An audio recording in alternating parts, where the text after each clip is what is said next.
आप देख रहे हैं इंडिया न्यूज़ 16, जहां जाए सच के साथ।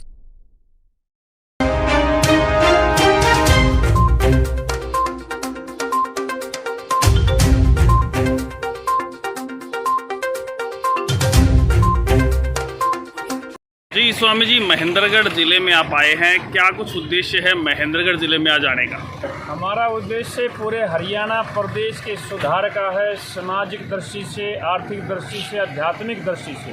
और रही बात महेंद्रगढ़ की, महेंद्रगढ़ में तो पिछले 30 वर्षों से मैं जब भी आता हूँ, चाहे मैं 5 वर्ष में आया या 10 वर्ष में आया, सरकार किसी की हो, लेकिन महेंद्रगढ़ के अंदर मेरी गाड़ी जिस रोड पर भी चली है, पूरी गाड़ी रोड के गड्ढे के अंदर जाके बाहर निकली। कमाल की बात, हद की बात है, मैं तो हैरान हूँ।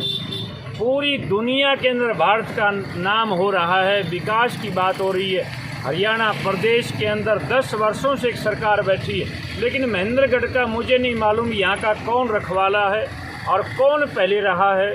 ये हालात महेंद्रगढ़ का है। इसलिए हमारा जो काफिला निकला है, हमारा जो संगठन है, जनता के लिए, जनता के द्वारा जनता कल्याण मोर्चे का गठन किया गया है। और अब केवल महेंद्रगढ़ की बात नहीं है, पूरे हरियाणा प्रदेश में 2024 में जनता की सरकार होगी, इसलिए हम लोग निकले हैं। और उसी बात को बढ़ाते हुए आज हम महेंद्रगढ़ का भी दौरा कर रहे हैं। तो क्या कुछ लोगों को आपने बताया है और लोगों ने क्या शिकायतें की हैं सरकार के बारे में कि भाई सरकार काफ़ी समय से चल रही है, लेकिन महेंद्रगढ़ को समझ चुके हैं कि भाई देश से ही बाहर हो चुका है ये तो? बेटा, शिकायत क्या करी है, मैं तो हैरान ये हूँ कि कोई एक भी बात बची नहीं है जो जनता के पास एक भी बात ऐसी हो जो कोई यूं कह दे अगर भाई एक बात तो ठीक है, बाकी सारी ये तो ख़राब हैं। आप मेरे से ज़्यादा आप हालात को जानते हैं। और महेंद्रगढ़ का तो इसलिए मैंने कहा, लोगों को बताया गया है, हमें पूरा जोर समर्थन मिल रहा है। हमारे 8 गाँव का दौरा कल था और 10 गाँव का आज हमारा दौरा है। उसी के बीच में हम जा रहे हैं और आप आए हैं, आप मिले हैं। आपके न्यूज़ को, चैनल को बधाई दूंगा कि आप लोगों की आवाज़ को आगे पहुंचाने का काम करेंगे। तो अभी आप लोग आगे किस प्रकार की पार्टी की तैयारियां हैं? लोगों को किस प्रकार से आप कह रहे हैं कि आने वाले समय में हम आते हैं तो विकास होगा? बेटा, हमारी तैयारी पूरी हो चुकी है। पूरे हरियाणा प्रदेश का संगठन बन चुका है और हम लोग धरातल पर हैं। लोगों का जन समर्थन विश्वास के साथ हमारे को और भी बखूबी मिले, इसके लिए हम आने वाले मात्र 2 महीने के अंदर जींद या रोहतक शहर चुनेंगे।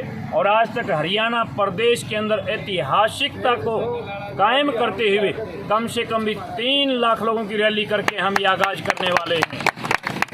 अभी लगभग समय है 2 साल के लगभग, तो क्या 2 साल में जो चुनाव आने वाले होंगे उसमें अपनी पार्टी जो है भूमिका निभाएगी? पूरी भूमिका ही नहीं निभाएगी बेटा। अब आने वाले समय में हमने तो ये चैलेंज भी कर दिया है और हमने इसको आगे बढ़ के मार्ग भी अपना लिया है। अभी आने वाले समय में सबसे पहले आदमपुर में चुनाव होने जा रहा है और हम आदमपुर चुनाव के अंदर हम इस बात की चुनौती हम दे रहे हैं कि कुलदीप बिश्नोई अब दोबारा से हमारे सामने आए। हमारे मोर्चे का उम्मीदवार जो आदमपुर से ही होगा, वहीं एक आम जनता के बीच में से होगा, गांव का, देहात का बेटा होगा और वो पहली बार इतिहास रचा जाएगा। अब ये बार ये लोग नहीं आएंगे कि बेटा भी मुख्यमंत्री बनेगा, पिता भी बनेगा, फिर दादा भी था, पोता भी था। ये सारी बातें खत्म हो जाएंगी। अब जनता के लोग चुनाव जीतेंगे और आदमपुर से हमारी ये शुरुआत होगी। अभी यहाँ पे विष्णु जी हैं महेंद्रगढ़ में, ये मजदूरों की बातें सुनते हैं, तो क्या आने वाले समय में जब आपकी पार्टी सत्ता में आएगी तो मजदूरों का विकास होगा?